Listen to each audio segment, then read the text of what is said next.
आज के इस विशिष्ट अवसर पर अग्रकुल प्रवर्तक परम प्रतापी सेवा और समर्पण के प्रतीक महाराजा अग्रसेन जी को भी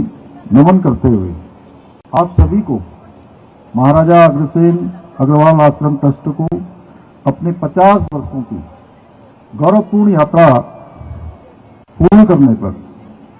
हार्दिक बधाई देता हूं, शुभकामनाएं देता हूं। कि मदन कौशिक जी ने बताया किस प्रकार से यहाँ पर अनेक कार्यक्रम, जब बहुत सारे स्थान नहीं होते थे, संसाधनों का बहुत अभाव होता था और एक बड़ी यात्रा सफलतापूर्वक संपन्न हुई है। भाई बहनों, आज के इस अवसर पर आप सभी के बीच उपस्थित होकर मुझे अत्यंत प्रसन्नता हो रही है कि अग्रवाल आश्रम ट्रस्ट द्वारा 50 वर्षों से समाज सेवा, धार्मिक जागरण, सांस्कृतिक संरक्षण और मानव कल्याण से जुड़े हुए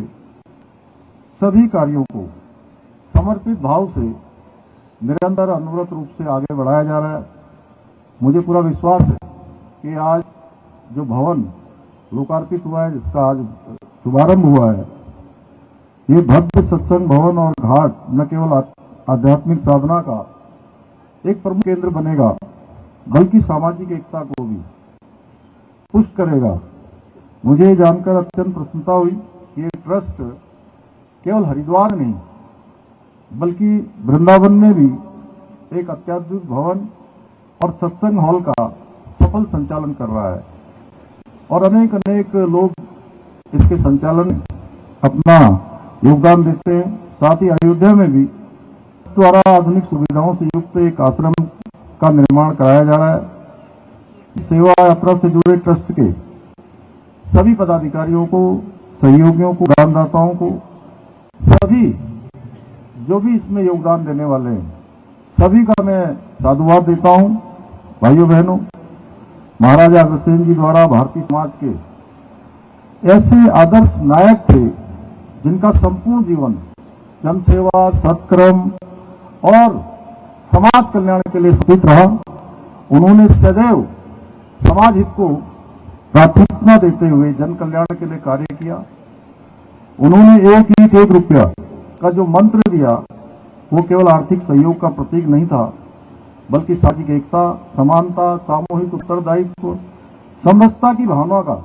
एक जीवंत उदाहरण भी था। उन्हीं के आदर्शों को आधार बनाकर अग्रवाल समाज ने सदैव इसी निष्ठा के साथ, प्रतिबद्धता के साथ समाज सेवा के क्षेत्र में बहुत महत्वपूर्ण भूमिका निभाई है। जैसा अभी आदरणीय कोश्यारी जी ने कहा कि आज नेपाल के अंदर भी जो वहां जिस प्रकार से सेवा के कार्यों को आगे बढ़ाने का काम है, वो अत्यंत ही अनुकरणीय और उदाहरणीय है। अग्रवाल समाज ने प्रत्येक संकट में, चाहे वो कोविड का समय हो, केदारनाथ त्रासदी हो या कोई और आपदा हो,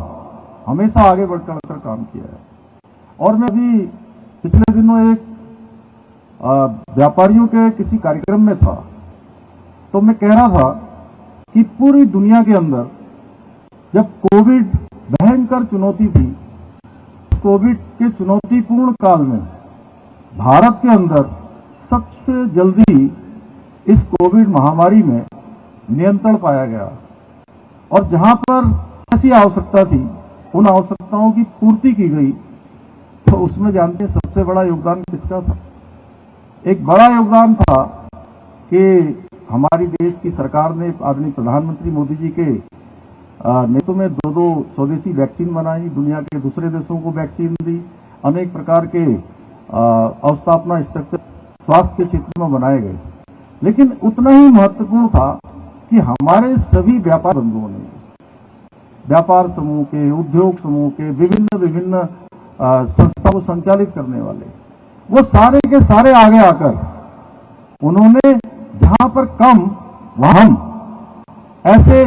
मंत्र के साथ इस कोविड महामारी में अपना योगदान दिया। इसलिए पूरी दुनिया के अंदर कम संसाधन होते हुए भी, कम स्थापना स्ट्रक्चर होते हुए भी, स्वास्थ्य के क्षेत्र में उतनी सुविधाएं न होते हुए भी, भारत के अंदर पूरी दुनिया में सबसे पहले कोविड महामारी पर जो है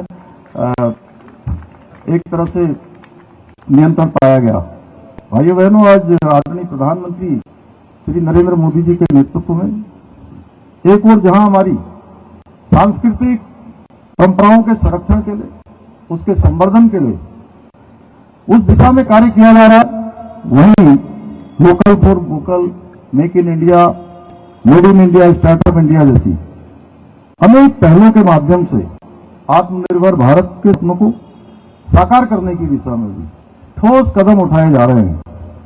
आदरणीय प्रधानमंत्री जी के मार्गदर्शन में हमारी सरकार भी राज्य में अनेक महत्वपूर्ण योजनाओं और नीतियों को सफलतापूर्वक हमने लागू किया है, जिससे आज राज्य का समग्र विकास सुनिश्चित हो रहा है। यही कारण है कि आज हमारा राज्य ईज ऑफ डूइंग बिजनेस में,